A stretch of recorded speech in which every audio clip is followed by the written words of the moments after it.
All right. Good morning. MwasuzeMutya yobadia Ugandans n'abalaba MwasuzeMutya program eno nga osusse ensalosalo za Uganda. Mwebale nnyo okulaba nti mutweyungako ate era musigala wano mukuliko eyo nnyo mu program zaffe ez'okumakya both on NTV and Spark TV. With our proud sponsors, of course, ngenda bagenda maaso but mbaniriza nnyo olunaku lwaliro dakiika 4 zaakera ku ssaawa 3 ez'okumakya era nga omugenyi wange wenna olunaku olwaleero wanjawulo era nga ebintu byakoze mu society, ebintu byakoze mu community, in different communities impactinze obulamu bw'abantu bangi nnyo n'obulamu bw'abaana bungi nnyo. Weewaawo kansuke mpitireko ku sponsors baffe Roseform Uganda batuletedde enfaliso egy'enjawulo. For today, I want to talk about the Roseform Bonelax Spring Mattress. It is designed to provide consistent long-term support and maintain its structure over time. Mattress ena 4-inch high-density layer kungulu, and this helps it helps to give you a luxurious feel, giving you comfort without compromising support. Also baji designing mu ngeri nti eyitamu natural airflow oba nkiyite nti it promotes natural airflow, helping the mattress remain cool and comfortable throughout the whole night. Still, Roseform Bonelax mattress, spring mattress, it's an overall and crafted. It's crafted for those who appreciate long-lasting quality, refined comfort, and a superior sleep experience. Abagwetazo omufaliso ogwo osobola okuba ku 0781 09 6849. Kanjiddemu 0781 09 6849. Now that's the number you can call okufuna omufaliso gwa Roseform Bonelax Spring Mattress. Gwina bulayers obwo ate guyitamu empewo bulungi nnyo obutafuna bugumo kiro n'ebintu ebirala bingi nnyo ebigwetoolodde ebirungi. And we have sanitary pads, the relief sanitary pads. Now relief, of course, for gentle relief, that relief sanitary pads. Now these come in 2 sizes, that is regular and max, and of course each pack comes with 8 sanitary pads and 2 free panty liners. Now it's made with pure soft cotton, and that means it gives you up to 8 hours of comfort without really, ngebeera gentle on your skin. And of course baji designing nga mpanvu bulungi nnyo obutafuna leakages zonna. So abagala okweyunira those pads, please try them. You might feel the difference. They are called Relief Sanitary Pads, our proud sponsors. Thank you so much, Relief Sanitary Pads, and also Roseform Uganda. Omenga sure MwasuzeMutya sigala kumpeo. Weewaawo simanyi oba wali owuliddeko embeera oba condition gye bayita congenitive disorder. Tumebali ojiwuliddeko oba congenitive diseases or something like that. So yobali okiwuliddeko naye okusinziira mu kunoonyereza bo bagamba nti n'endwadde ezo zisingira ddala kubeera mu nsi enjavu ezirina low and middle income countries.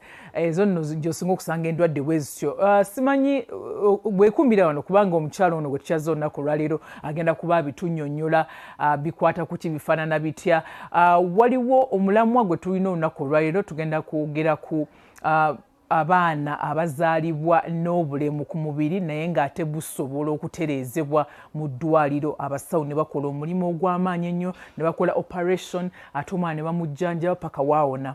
Lwaki tulese emboozi eno olunaku olwaleero nti abaana bangi bazaalibwa n'obulemu naye ng'obulemu tebuli permanenti, ng'obulemu obwo busobola okutereera nga cleft lip. Mbankyogedde bulungi Claire. Waliwo ne club foot, bisomyeko ebintu ebyenjawulo naye nga endwadde zino oba disorders zino zisobola okutereera omwana ng'akyama ebigere oba ng'omwana gwayatikamu. Such conditions zisobola okutereera naye abazadde ekugamba since obutamanya bwebuli n'obwavu n'okugamba nti oba tebasobola kufuna bujjanjabi oba to access medical care. Abazadde bano bakweka abaana bano mu bisenge ne babasibira ku bitanda ne babeera eyo nga tebamanyi oba omwana ono asobola okutereera, so future y'omwana ne babeera nga bagootanye nayo, ate nekiranga omwana bamuwadde limitations mu bulamu, tasobola kusoma, tasobola kukola mikwano, tasobola kuyita mu bulamu nga bweyagaza. Weewaawo Claire n'avaayo, omugenyi wange gwenno olunaku lwaleero Claire Kyarisiima n'avaayo n'agamba nti nno nze nsobola okukolawo ekyenjawulo okulaba nti omwana ono addamu essuubi, family neddamu essuubi, n'addayo ku ssomero n'asoma and n'afuna equal opportunities like other children. Claire Kyarisiima ava mu Touched Minds Charity Initiative, and of course yeeyo nno ekwasaganya ebintu by'abaana bano abalina congenitive disorders ezo. Ate era she's a researcher, she's a social impact leader and everything else that she's going to tell us. So Claire, kwaniza nyo ku MwasuzeMutya, and of course a show's proudly sponsored by Rose from Uganda and of course Relief Sanitary Pads. Stay tuned here. My name is Stella Nante.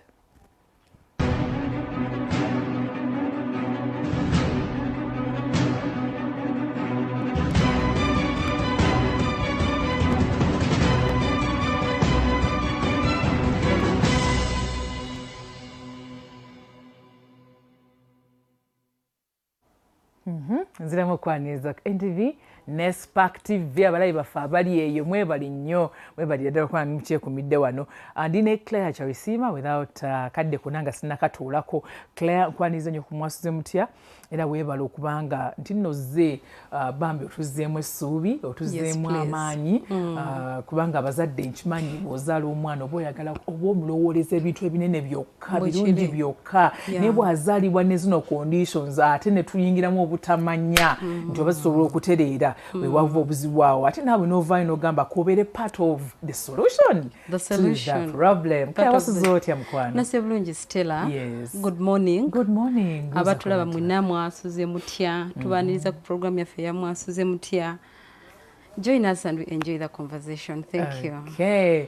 Before Claire ngatannagenda wala, twagala bategezaako her story ran in the Daily Monitor about how many months ago? Yes. It's a year now. It's a year now. It was around last year. Okay. Last year? Yes, please. Edgar Bate yakola story eyo ngeze yalaga emirimu ono omukyala gy'akola engeri gy'ayambamu n'abaana in different communities and the big heart she has for such small hearts. So n'abantu abalala bakuwandiseeko nnyo olw'emirimu gy'okola, but still we are happy to have you on MwasuzeMutya. Thank you so much, Stella. I'm glad that I'm here. Amina. Claire Kyarisiima ge manya gange, nkola n'ekitongole kye bayita Touched Minds Charity Initiative, where I'm the team leader and a founder. Tuyamba abaana bazaalibwa nga baliko obulemu obuli correctable. So realize that omuzadde asobola okuzaala omwana nga ina defect. Nanga this defect is correctable, but because of lack of awareness, sensitization, financial constraints, omwana nakula nga alina obulemu, in the long run it turns to be permanent. Yes. Butandika busobola okutereezebwa. Thank you so much.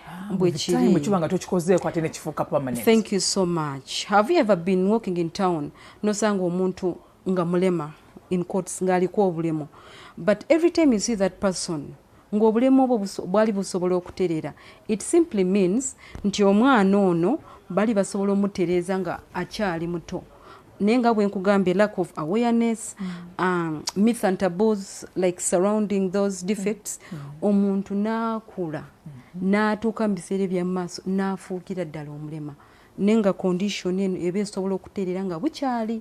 So we do early intervention, early identification, so that this child can have, a better future. Okay. Yes, please. Oyogedde ku early intervention, ali nogamba oyingira mu nsonga ezo nga bukyali, but again, toke to rewinding katono nnyo. Bw'ogenda in different communities and you talk to these people, the parents, the families, different families ez'abaana bano, buzibu ki bw'osanga? Because tugende buziba bwaba lack of awareness, all those things, to break it down for us to understand. Thank you so much, Stella. Now, like I've told you, we go deep into communities, especially the rural, hard to reach areas. Do you know that you visit a family, no sanga omwana okyalira family eno, no sanga omwana ng'aliko obulemu, naye omuzadde n'akugamba nze nali simanyi nti omwana asobola okutereera, oba omuzadde n'akugamba nze kino Mukama kyakola ki kyeyampa n'enkigumira, naye ate bensinza okusanga bakugamba omwana wange bakola ki bamuloga. Yes. Parents think that their children have been bewitched to be the way they are. Nti omwana bamuloga okubeera nga bw'ali. Nakkiriza omwana abeere Yes, bw'atyo. nakkiriza. Then ensonga endala obutaba na ssente obwavu. Nosanga ng'omuzadde akimanyi nti omwana asobola okutereera naye nga talina ssente. Nga ne transport is a problem. Ogamba nti akufute transport nti atwale omwana mu ddwaliro nga it's a problem. Tutandise n'obutamanya. Tamanyi na kigenda maaso n'omwana. Bamuloga alina mixes zaalowooza. Definitely. Waliwo n'ono ng'akimanyi naye ng'alina limitations like poverty. Bwe kiri. Kakati waliwo abalala abalowooza nti bwe nzaala omwana ng'aliko obulemu agenda kuleeta obugagga mu family. That is it. Yes. We have seen this. Omuzadde because amanyi obugagga wange buli awo. Bwe kiri. Kati n'osanga nti omuzadde akotogedde omwana tagenda mutwala for treatment olw'okuba alowooza mukama yampadde agenda kuleeta obugagga mu family. That is also another issue. So there are many issues surrounding children who are born with correctable disabilities. Okay. Waliwo oyogedde ku omuzadde nga yandisobodde maybe ofuna obujjanjabi naye tamanyi na kigenda maaso. Bwe kiri. Waliwo ndowooza other issues okugamba nga for example distance eyo y'okutambula okuva eyo ate bajje no mu byalo byeno. Bwe kiri. I mean mu town okufuna maybe reasonable. So bwe kiri. So one of the things that we do nga bwe nkugambye tugenda in the hard to reach areas. We support them with transport. Tugenda ne tubanona. So it is just the complete journey from identification paka watuuka okuwona. Tugendera ddala ewaabwe ne tubateeka mu motoka ne tubaleeta ne baterera ate ne tubazaayo. Ate tulina ne kye tuyita post surgery visits. Okay, post surgery visits nga tetunagendayo. Yes, please.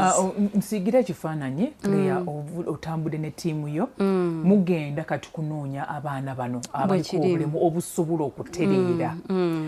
Abazadde bano omuzadde atulaba oyina nkimanyi olina ebibuuzo bingi nnyo and perhaps right now oli mu kwebuuza nti oba banaye nsasula mmeka mpaayo kyenkana ki mpaayo ki no awo tugenda tuukawo naye nga tetunatuukawo.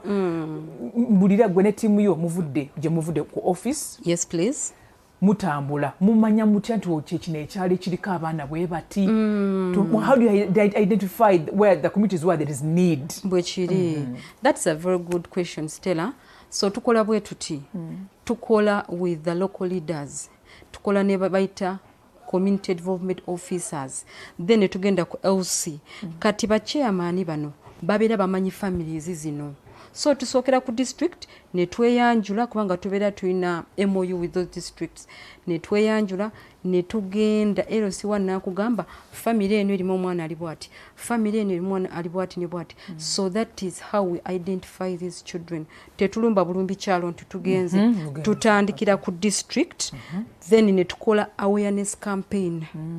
Tukola awareness campaign ne tukwata ekimotoka ne tugenda nga tuyitamu mu byalo nga tuyita abantu oba olina omwana nga aliko obulemu bwe buti asobola okuteya. So that is that is how we identify these children. Okay. Era nga bwe mugenda because ogambye mulina MOU. Yes, please. What do you mean by that? Because omuntu ebeera enkolagana. Yes, enkola oba kye twatiisenga partnership. So kikuwa access to? Definitely.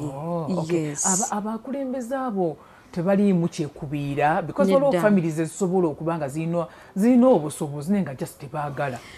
You know, bwe kiri Stella omuntu nga ye really need omuntu oyo. Actually abakulembeze bano bakisanyukira nnyo. Nze nkikola district emu gye twagenda I'm going to mention Rukunjuli district. Yes. Thank you. Twagenda ke Rukunjuli district and that's where I'm born by the way. Okay. Twatuukayo bulungi ne bagamba you're the people that we've been waiting for bulijjo muli luddawa. Ne bakugamba family yagunde erimu omwana bwati. So abakulembeze bano bakyaniriza nnyo nga gye nkikomeza. But do you know what it means okugenda mu family n'osanga omwana nti abaddeko obulemu ne mumugjayo ne mumutereeza n'atambula as if that is not enough ne tuba integrating into schools ne tubaleeta ate ne baddamu ne batandika okusoma. Okay. Yes, so kiri. And thank you so much for explaining it in a very simple way for us to understand. Okay, kati tugenze tumitize baba district leaders abo tugenze ate mu families right now. So then there, please take me through. So we tumala okutuuka mu families bwe tuti tweyanjula ekitongole kyaffe kitabwe ekinebwe kiti tuyamba abaana kati atawo wabeerawo okusika omuguwa wabeerawo okusika omuguwa abazadde abamu bagenda kugamba mwagala kusaddaaka abaana baffe. So there are also challenges, by the way. Yes, we are going to talk about them as well. Yes. So abazadde abamu but receiving nti tuzze naye ate waliwo abazadde abali hesitant n'agaana. Yes, n'agaana aga mwana wange mugenda musaddaaka. So it is a good space that we are doing. Naye era ne challenges weziri. Omuzadde n'akugamba what if omwana wange mugenda kumuwamba oba kumukozesa oba kukola ki. So bingi nnyo ebibeera waawo. Omwana oyo kati mumufunye musigning a consent form with the parents? Definitely. To signing a consent form. Wale ne consent form gye tusayininga nti remember emirimu gino gye tukola tulina okugiteeka ku social platform zimugirabe kubanga oba togirabye how will you also be inspired okuyamba abalala. So tulina ne consent form whereby omuzadde asayininga nti omwana wange akkirizibwa okujjanjabibwa, omwana wange akkirizibwa nti story ye eyambeko abazadde abalala. Nti omuzadde waba alina omwana ng'abadde ne such a situation ajja kubeera inspired to accept and also bamukoleko. So consent forms, they are paramount. Okay, that is nice. Yeah. Okay, then moving forward, mumaze okusayininga byonna naye omuzadde kati already omwana amuwaddeyo naye kati yeeraliikira ku buli mutima kyabwereere ngenda sasulako mmeka ye bwe mba sisobola kusasula nkoze ntya. That is a very good question, Stella. Webale kubuuza nnyo ekibuuzo ekyo. So ffe nga Touched Minds tukola bwe tuti tuyamba omuzadde ateesobola. Cause waliwo families nga zina abaana era baliko obwo obuzibu naye nga zeesobola. Naye tutunuulira family which can't even afford 2 meals a day. So tuba supporting fully from the transport up to the full recovery without putting in a single coin. Nga family ina kyetaddemu wadde. Definitely. Oh, wow. Bwe kiri Stella. Bwe kiri tuba supporting fully.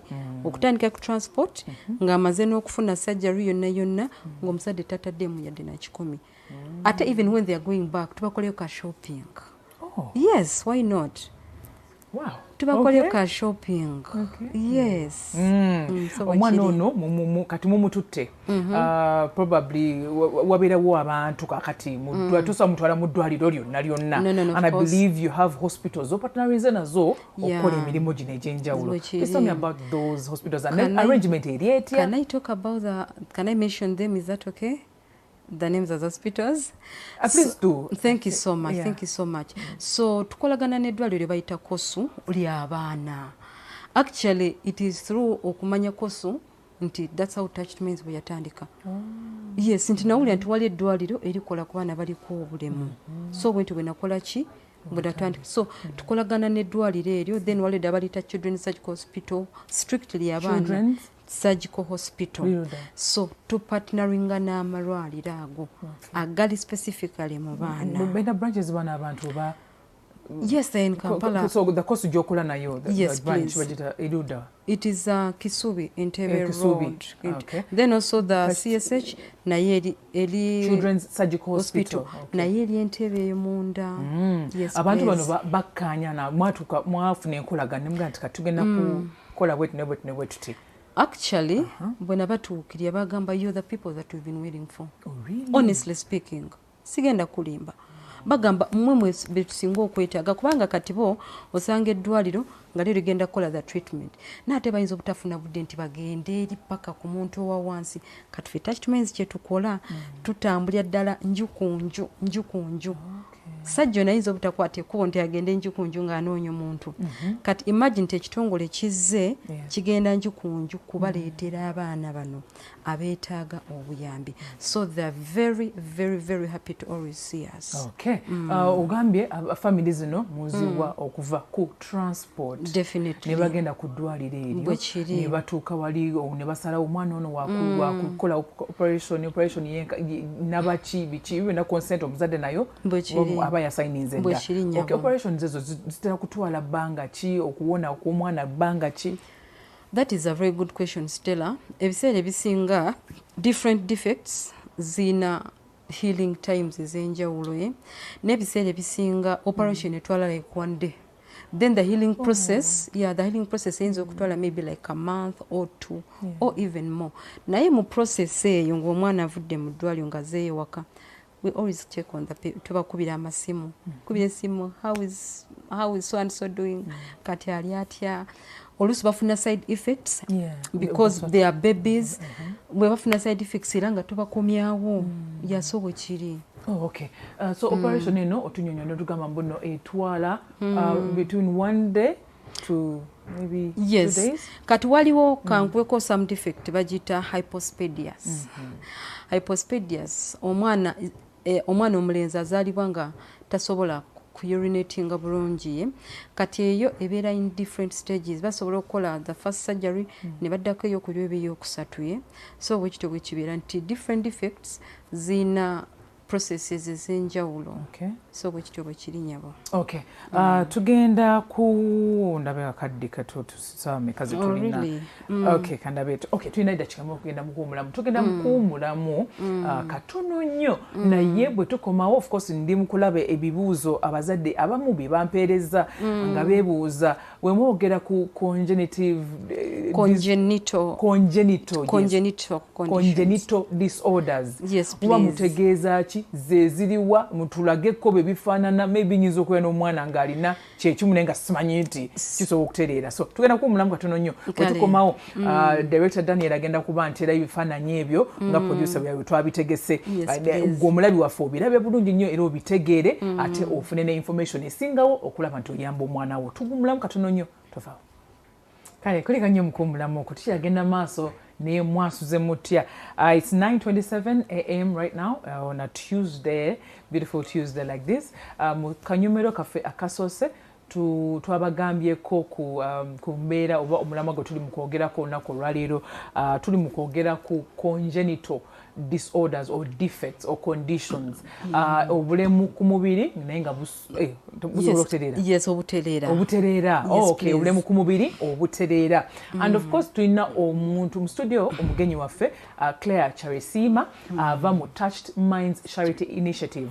Eyo nno yeyambako okukwasaganya obujjanjabi bw'abaana bano okulaba nti bajjanjabwa batereera ne baddayo ate ne babeera n'obulamu obweyagaza ne batandika okusoma ne bafuna opportunities ng'abaana abalala zebasobola okufuna. Abadde eyakatweyungako olunaku olwaleero right now tubadde tugenda okubannyonnyola zino congenital disorders or defects. How do they look like? Bifaanana bitya? Ng'omuzadde ali ayinza okuba kati omwana omutunuulira bw'otyo kamba oba yono gwe boogerako oba nawe agenda okuzaala bo bali nga tomanyi na mbeera omwana gy'agenda kugiramu naye ng'ebintu ebimu tubazzaamu amaanyi olunaku lwaleero. Claire yagamba embeera ezo zitereera ate n'ekirooto yalina gye yakijja okutandikawo ekintu. Tugenda ku maaso eyo otubulyako wakijjawa. But for now, please first tell us about those defects, wango amanya gabyo, then also how they are dealt with. Thank you so much, Stella. So congenital conditions zino mu Luganda bagita nakimu nti omwana azaalibwa nga omumwa gwayatika. Kati bajja bayita cleft lip and palate. Cleft lip and cleft palate. Kati cleft lip and cleft palate waliwo okusanga nga mukama munda where it connects with the mouth nga nawo wayatika wali ekituli it connects with the nose. Mukama eri waggulu. Ye kati ye palate. Cleft so this is the cleft lip and cleft palate. So the palate is up inside the mouth. Oh, okay. Thank you so much. Yeah, that is a cleft. Yes. Thank you. That is now cleft lip. That is a cleft lip. Yes, so wachiri. Okay. Yes. Kati omwana awonera bamulongosa bionera mbanga chi. Of course nga bwe nkugambye nti different babies react differently. Different babies react differently. Kati oyo yatwala emyezi nga 4 5 n'emyezi 5 already yali amaze okutereera. Wow. Yes, okay. He was already okay. He was already very fine. Yes, eno mukamwa. Yes, eno mukamwa. Baba nayo wayatika. Definitely. My God. Yeah, it always connects with the nose, ngambe nostrils, munyinde eyo. Yes, nti omwana ne bwabanga ayonka. like the milk egenda kuyita mu nnyindo. It is that bad. So then conditions endala hypospadias gye nayogeddeko omwana especially baba balenzi actually ebeera mu basajja omwana omulenzi n'azaalibwa nga tasobola kufuka bulungi, the urine instead it is backwards. Like nyingi waliwo abaana omwana abeera bw'atya the urine eyita back. Mukafuluma? Yes, at the back or below the obusajja. Ekifaananyi bakituleddeyo omwana wuuyo. Yeah, that was the surgery. After surgery? Yes. It took a day?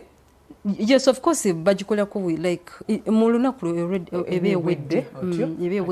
Nga guzzeewo bulungi waggulu nga batunzeeyo kati ogenda kumulaba wali kati nga the boy akuze kati nga ali bulungi nga it is completely nga tosobola nakuteerera nti omwana ono yalina actually even a cleft lip. Nakuteerera nti omwana ono yalina cleft. It is that. Then ogambye n'oyogerako n'awalala omwana oyo kati bamutereeza nga kati asobola okufuluma. Definitely ng'asobola okufuka bulungi. Yeah, so your baby. So that is the boy. That is the boy. They stay in Mityana. Oh my God. Yeah, actually, batera okumve ne bamuteeka ku video call ne twogera yatandise n'okusoma. Yeah, so they stay in Mityana. Era okusoma kimama. Yatandise okusoma munange. Kirenzi, I think. Baby Rahim. Yeah. Okay, abakatwenga right now tubalaze ekifaananyi eky'omwana oyo nga bwe bamuzaala nga omwagwatise waggulu mukamwa ddala nga wayatika oluusi abaana abo nga Claire bw'atunyonyodde abaana bw'aba nga ayonka ebbeere amata gayinza okuyita ne mu nnyindo system ebeera nga yagootaana so batulaze nga bamujjanjabye bulungi nnyo agenda operation ne batungawo bulungi n'atereera kati yooyo ali ku screen zaffe olunaku olwaliro yooyo Rahimu wange kati nabyo n'abalala amagulu banga gakola gati nga amagulu gakulaga wese like bowed legs oba ze tuyita bracket legs gabeera bwe gati bracket legs or bowed legs nga ogenda okulaba nga swe nga yateredde bulungi nga they can stand properly. Kati kibeera type of disability. Yes, it is. And omwana kati tasobola kwasaganya. Bwe tolabangako omuntu omukulu ng'atambula ng'amagulu like nga gabeera geota bwe kati. There. That is it. So kati agwo nago gasobola okutereera kati ogenda mulaba nga kati nga amagulu gayimirira bulungi nga gateera nga ayimiridde bulungi. Yeah, so that is it. Most of the children zezo gundi ze bayitamu. Okay.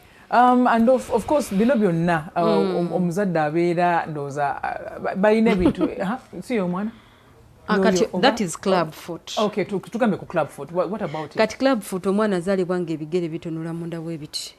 Nga bwe tubiraba ku screen. Yes, nga bitunula munda w'ebiti. The pictures were not clear. That must be painful omwana oyo okumanaging obulamu bw'atyo. Yes. Era kati oli omuntu waakulira ddala ogenda okusanga kati nga wano wennyini we watuulira ddala on the ground. Ekisinziiro nga ekisinziiro wali watuulira ddala on ground. Yeah, so bwe kityo bwe kiri. So awo nawo ndowooza batwala ebbanga awo ndaba kiri. Yes, oyo atwala ebbanga. There she is. Is that the kid? That is the kid. Owabira ebigere? Bwe kiri nyabo. Oh my goodness.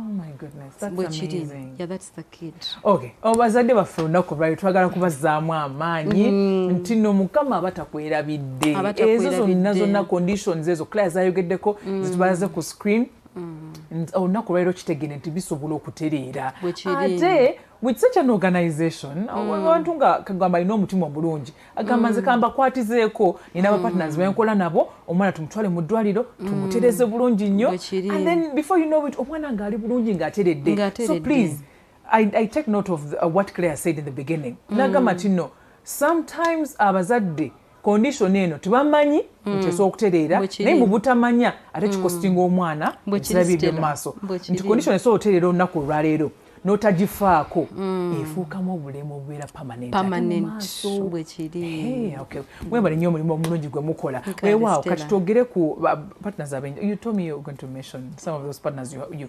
bolina naye because there is no expenses. Of course. Omuntu yandibuza mukola mutya ofuniramu wa. Okay, so tutandike ne muzijja wa sente. That is a very good question still. Of course we work as a team. Tulina team Touched Minds.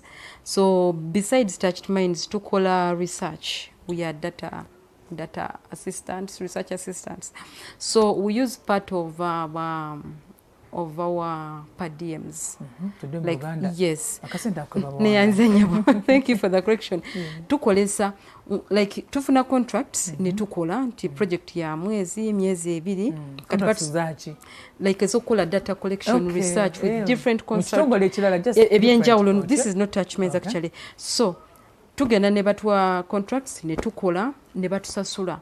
So tukwata like 50% of our per diem ne tuziteeka ku account y'ekitongole zezikola surgeries zino zezi supporting transport.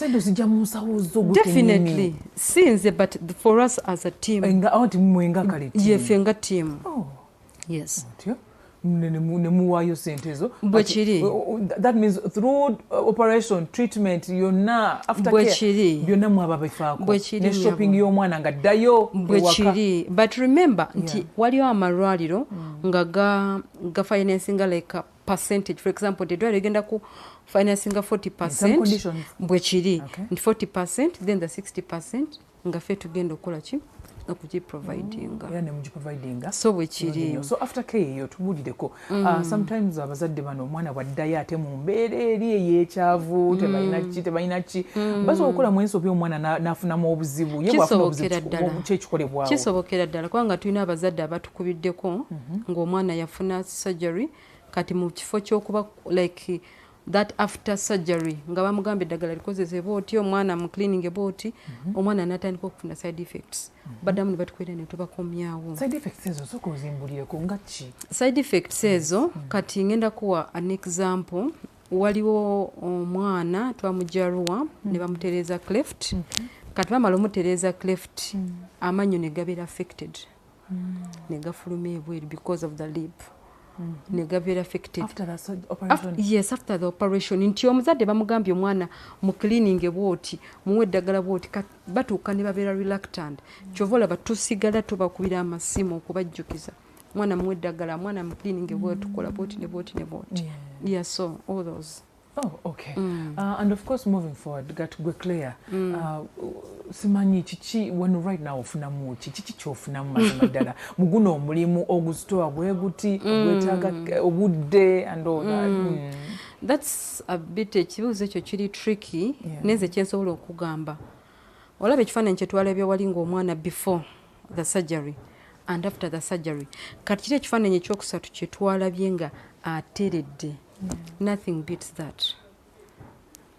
Nothing beats that. Nzolo mba nfunyeemu nnyo kubanga tewali kintu kinyuma nti omwana mwamusanga tasobola kuyimirira bulungi tasobola kutambula kati ate ne mugenda okulaba nga omwana atambula he or she can talk. To me, that is the best achievement I can ever tell you. Nothing can beat that. Okukyusa ebiseera by'omwana eby'omu maaso kintu kikulu nnyo. Bwekiri. Because kati omwana oyo yandibadde nabulamu bulala nnyo. Bwekiri. Stigma. Nabiki byonna okumubuula n'ebirala byonna. Talking of stigma okumubuula, most of the times we tugenda mu communities zino wali abazadde abasibira abaana baabwe mu nnyumba nti omwana ono agenda kumuswaza tasobola mufulumya. Omwana yazaalibwa aliko obulemu tagenda kumufulumya bagenda musekerera bagenda kumwogera nti maybe he like she's cursed, especially the mothers be basinga okuyita mu bino ate abazadde abasinga abasajja omwana wazaalibwa nga aliko that condition badduka ne bagenda. So kati tutuuka nnyo mu communities n'osanga nga omwana baamusibira ku kitanda tafuluma, definitely nga tafuluma nti omuzadde atya okumufulumya bagenda musekerera. Abasinga baba nicknaminga amannya. Waliwo ekyalo kye nagendamu in Rukunjili Buyanja sub-county. So bangamba nti wali omwana ayina bowed legs. Okimanyi nti omwana bali bamutuma erinnya mbu tasobola kwata kamyu that because his legs are bracket. Kati ekyalo kyonna bamugamba nti takwata kame nino Runyankole takwata kame tasobola kwata kamyu kubanga amagulu gali bwe gati. Kati nga mama wangamba omwana wange namutwala ntya ku ssomero tebamu with those nicknames I don't know how we can call it tebamuwaga amanya agali attached to his body agamubola definitely. So it's a lot of work still. It is a lot of work, I can tell you. My goodness. Naye era still golowooza system gye tulina mu Uganda gamba waliwo access to health care bwekiri ne wabeerawo ng'omuntu talina busobozi kutuuka eri health care ngoza tuterezeemu tutya abaana bano okulaba nti basobola ofuna ebintu weebiti. I'll go back to where I started from. Ngenda kudo gye natandikidde. Awareness. Okumanyisa. Okubunyisa okumanyisa, if that is the right one. Kubanga Stella, omuzadde tasobola kubeera ng'ali mu kyalo ng'akimanyi nti omwana ono asobola okuteera oba services gye ziri n'atamuleeta. So awareness weetandikira. Like tosobola kujjanjaba kintu ky'otomanyi. You have to create the awareness. Ogambe nti banange omwana wazaalibwa ng'aliko obulimu tomukotogera. Create the awareness, abaana babaleete bafune obujjanjabi. Because those services are there still. Yes, they are. But it's because most of us don't know that they exist. Yes, most of them they don't know that they tuula ku bambi. Tebakimanyi. Okay, kati abaana ate abalina condition nga zo tezisobola kutereera nabo ne babatuukirira bwekiri. Kati this is what we do. Waliwo abaana nga tebasobola kutereera, abamu tubawa wheelchairs. Yes, we give them wheelchairs. We give them wheelchairs. Obulamu ne butereera. Kwanza ne butereera omwanguyizo era obulamu. Okay. And I saw your organization, not the website, and I saw a lot of maybe that I joined Mukola Claire. And they posted so many lives, Claire. And I saw you guys Mugaba pads and everything. That's brilliant. Kati, talking about the pads, in 2024, just twali tuwachinga amawulire. Ne tulaba nti ebusoga abaana bakolesa omusenyu like basiba mu kaveera and they use pads. When I talked to my team ngamba, you know what, we can do something. Just mango ne tukoleka flyer ne tuyita mu bantu, people gave us support. Which kind of support? Like of course giving us money to buy the sanitary pads is reusable. Okay. Ne tugenda ebusoga region, Semalo ita St. Stephen's, ne tugaba sanitary pads over 700 girls. Yes. 700 girls. 700 girls by receiving those sanitary pads. It's not like that's what Touched Minds does, but as long as there is a problem, we are going to step in. You understand? So that's what we did. Okay. And of course, right now as we speak, Guruza chichi echirimu okuziza for example, obomuzadde obutasobola kuwayo omwana we. Oluusi bwetunyonyodde no breaking it down, notugamba abamu batya tebamanya balina myths surrounding all those conditions and all. But moving forward, abazadde bano ani kugamba ani ababudaabuda bw'oggyeko omwana kati bamumaliriza kati oto omuzadde. Era ffe bennyini. Yes. Kati still olaba from the word tuba twakamala okufuna essimu bwete omukwango omuzadde agenda kwanagamba Claire omwana wange ali bwati ne bwati before okumunnyonnyola nti oba kinsooka ne mugamba maama omwana agenda kutereera ajja kuba bulungi. Ebigambo ebyo byokka byokka bimuzaamu amaanyi even before reaching the operating room. Okitegeera. So tusooka kubazaamu amaanyi nti omuntu yabadde aweddemu amaanyi ne yeerayikirira agenda okutuukako ate ng'alina n'essuubi. Nagamba okakasa omwana nga sooti n'omugamba yes asobola okutereerera ddala. So ffe bennyini we do the work. Okay. Yes, we have counselors that we work with. Okay, there are counselors as well. Yes, we have. Kubanga ebintu bino birimu okweraliikirira muki. So counselors they're available for every parent and free of charge. Definitely, they work with Touched Minds. We work together. Okay. Eddagala tebiri nnyo complicated omwana ono kubanga bamuwadde eddagala oba linjiko oba ki onogamba omuzadde genda oligule maybe in a pharmacy. You know that's how hospitals work. Okuviira ddala ku ddwaliro agenda n'eddagala. Agenda nabyo. Erina omuwonyi. Yes, era ne bw'abanga waliwo erina okugulibwa. We do that. Stella, ffe nga Touched Minds, ekirooto kyaffe to support omuzadde ateesobolera ddala from the word go. Era tuyina catch-up clubs ziri in the pipeline. Catch-up clubs zino zigenda kubeera bwe ziti. Abaana abazaalibwa abasinga baliko obulemu batya okugenda ku ssomero. nti bagenda bajirega bagenda kubayita amanya gatategerekeka kati nosanga nti omwana aluddewo okusoma n'atuuka mu myaka ena mu myaka 5 6 atidde okusoma so whenever we identify them ne bafuna that treatment ne batereera zino catch up clubs tubanguya like tugezaako okuba traininga ne batuukira ddala mu maaso bye baamisinga in the early years. Oh, that's what's called catch up. The catch up, like to catch up with those who have been already there. Bakachinge up nebali abasooseeyo ababasookayo because of delayed education. Because of delayed education nti baati ogenda ku ssomero because of their defects nti atya bagenda kumuyita amanya ye bannange will this child be free to pray with others tasobola kuzanya ne banne kubanga bagenda kumujerega bagenda kukola ki so we tumala okuidentify nga bano abaana abali mu myaka egyo nga banditandise mangu okusoma those catch up clubs zibayamba to catch up ali ku bye baamisinga. Yes. Okay, so how do you help them catch up? Because this is how we help them. Yes. Nkugambe kiri mu pipeline. It is going to start. How would you? Okay. Yes, kiri mu pipeline. Already it is almost starting very soon. So tukolagana nechi neba teachers. Yes. We identify the school omwana wagenda ogenda kati teacher ne omwana tumudeka ku coaching nobera ngo omusomesa. Yes. Mujeyo omusomesa eri musonda agenda ogenda ne mu personally assign. Definitely. Ochogedde bulungi. So that catching up mangu nebyamisinga in the early years. Wow. Yeah. Tell me about opportunities ez'abaana bano bwe mumaze okujjanjaba nga bali bulungi nnyo. Tell me about those beautiful stories that ekiriwo right now abaana obulamu bwe bwakyusa mwabukyusa butya. That is so emotional. No. That is so emotional. I don't even know how I can start that. Naye when you ask me that question, like I tell you how abaana buno obulamu twabukwatako butya. Ogenda okusanga nga family eyali yenyuma eyali ewulira obubi eyali tesobola ku interactinga ne banne. You find them jumping around the villages and there's nothing that beats that. Tekiriyo. That's what I can assure you. Then omwana ono azze ku ssomero biseera bye bimaso biri very bright. Okitegeera. So mbazzeyo ku ssomero. Waliwo kati catch up club. But bamulina ne teacher bamwongedde mu maaso. Waliwo akafaananyi ke bansharingira. Waliwo akafaananyi ke bansharingira. Omukadde ndoza I think yalinga myaka 8. Yafuna treatment at 80 years eya cleft lip.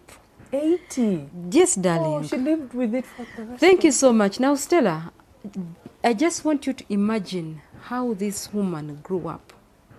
Amanya ge bamutumanga, ne bamujerega, ne bamubulinga, or even getting a partner. Anti malingino gwa tunofuna omusajja yennyini. Omusajja agenda gamba ngenda kutwalawo omukazi ayinachi omumwa like ngamanyo gali wabweru. You understand? Naye yafuna essanyu at 85 years. I'm going to show you the picture. At 85 years, nti yakula ne condition eno kuva buto naye baali tebamanyi. Osanga abazadde singa baali bamanyi nti yali asobola okuteera nga bukyali teyandise in that trauma, the stigmatization, obuta-interactinga na banne yeekweka akola ki tasobola kwegera. Think about even schooling ku ssomero. You understand? Ngoli baba yagala kwogera ogamba ko oli ayina. You understand? So you know how it can feel. Okay. Abazadde bano, sorry, abaana mumaze okolako. Those results ngamazo tiriye. Kiri permanent yes. Kana biddayo. Nedda zili permanent. Tell us they about that. They are permanent. For example, nga bwe nkulaze the before and after cleft surgery. Eba tesobola kuddayo. Ebera permanent neterera ddala. Aba club foot adamu n'aterera ddala. Tetasobola kudda mu kukyama. Tasobola kuba baba mutere zibera permanent. Beautiful. Yeah. Aba hypospadias era baterera ddala. So zibera permanent n'aterera ddala. That's why they are correctable. Definitely. Amazing. Wadde otandise okutukumenyerako ku bisomoza byoyitamu mu mulimu guno. Ate ebyo bingi. Yes, so ko bitumenyeremu before akadde nga kati ngenda kuwa the live example what is ongoing even right now as I'm speaking. So there's an office, one office generally ngenzemuko nze buli wengenda I talk about what we do. Because omuntu gw'otudde naye mu taxi ajja kuba alina omwana eyeetaaga services zammwe. So waliwo offisi gye nali ngenzeemuko okutandikira ku gate basikaali ne mbagamba munne tukola emirimu bwekiti. Asikaali n'angamba ku kyalo kyabwe waliyo taata n'omwana bonna balina cleft. Yes, they are in Nwoya district. Now language barrier comes in. How am I going to connect with them? So bampe number okwogera nabo nengeza kwoko netunoonya someone who is around to talk to them. Netwogera nga tulinza obasindikira transport kubanga nkugambe we support them with transport. So to cut the long story short, munange tell me why naddamu okufollowing up on this family nti bajje esimu teziriiko nga teziriiko okitegeera. As if that was not enough, nagenda ku Google nenteekamu Nwoya district bali bangambye the family is living near a certain like a school.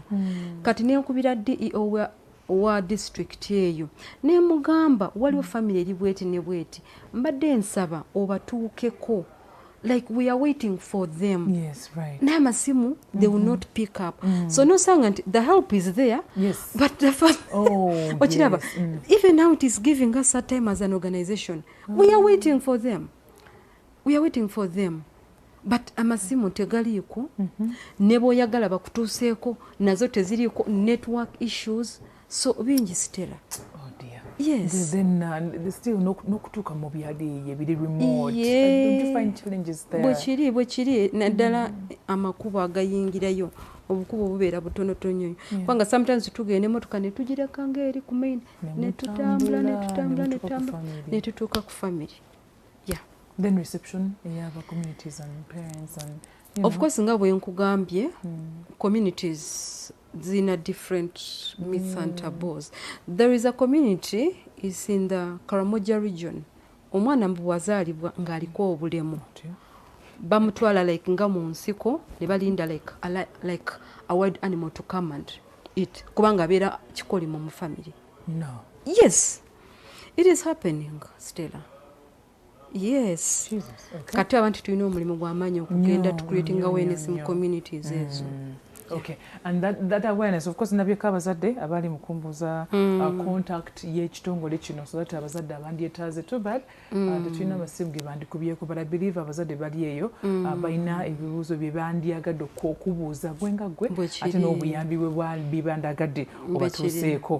But apart from the challenges, I think the rewarding moments and stories and all that ozogeddeko nazo and you're still very proud to do this. Thank you so much for what you're doing in different communities. And of course what do tubulirako how this thing came about ekirooto kino gikyava briefly, and also your partners who partnering nabo ne community ojubulire engeri gye basobola okupartneringa naawe so to touch more lives. The vision.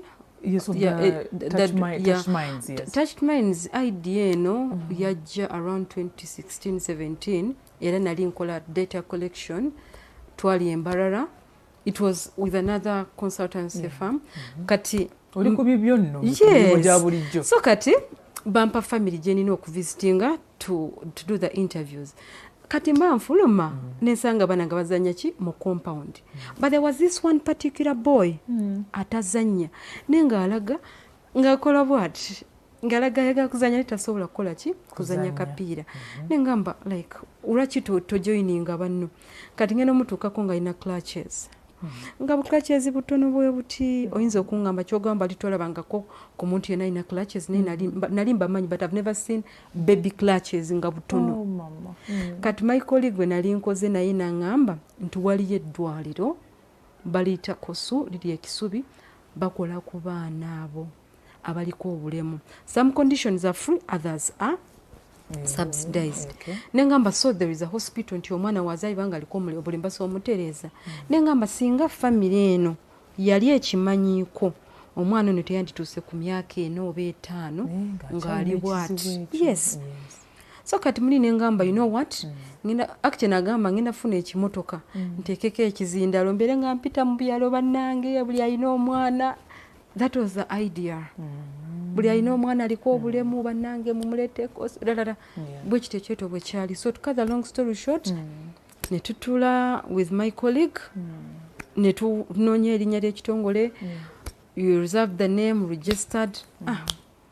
Namutandika. Touch minds never registered. Okay. And Yes. right now mulina abantu bemukolagana nabo.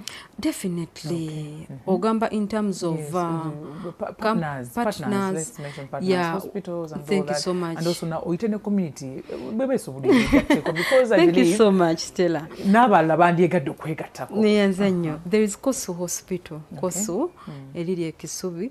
Then Rukunjili District banyambye nnyo like they have really been really supportive. Okay. Then there's also Children's Surgical Hospital eriri Entebbe. Children's Surgical Hospital. Yes. Okay. So far those are the people that we are partnering with. Okay, that's amazing. Community ogigamba ki right now as we're winding up in 1 minute. Nze kyensobola ogamba community kiri kimu. Bw'ozaala omwana ng'aliko obulemu, omwana oyo asobola okutereera. Bwe kiri, just call us. Yeah. I'll mention that. Please, yes. you can share the number. Yes, our contact is 0751 075 92 12 01 ne 07. Mu luzungu soma mu luzungu. Soma mu Luganda kimaliyo mu Luganda. Waliwo yagambye mutukulize kulaba how your Luganda is going to be.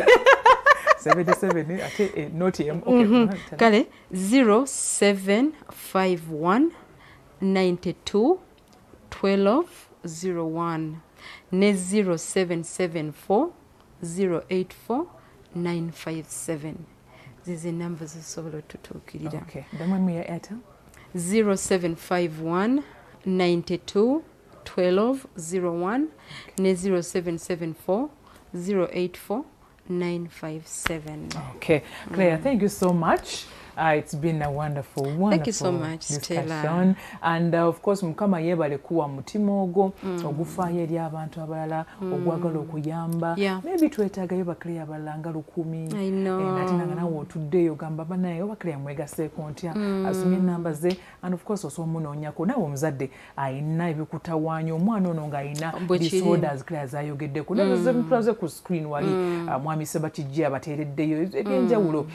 Please, you can reach out to them and of course nga bwe yakkaatiriza n'agamba gavumenti systems zino abantu beetaaga awareness bannange Ministry of Health abantu beetaaga awareness nti zino endwadde zisobola okubeera nga bitereera naddala nga ogenzeyo nga bukyali ali intervention kikulu nnyo omwana onalema ate bambi kufiirwa biseera bye eby'omu maaso olw'okubanga ti omuzadde aba tamanyi ali mu butamanya kulasibula abantu baffe bambi tuve wano.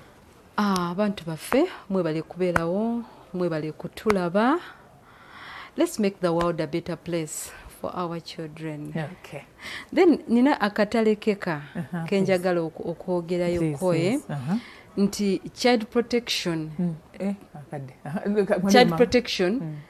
you should not mind your business when it comes to child protection. Nti tobeera wobeera n'olaba omwana ng'alina by'ayitamu ng'aliko obulemu n'ogaana okuvaayo okwogera because I'm minding my business.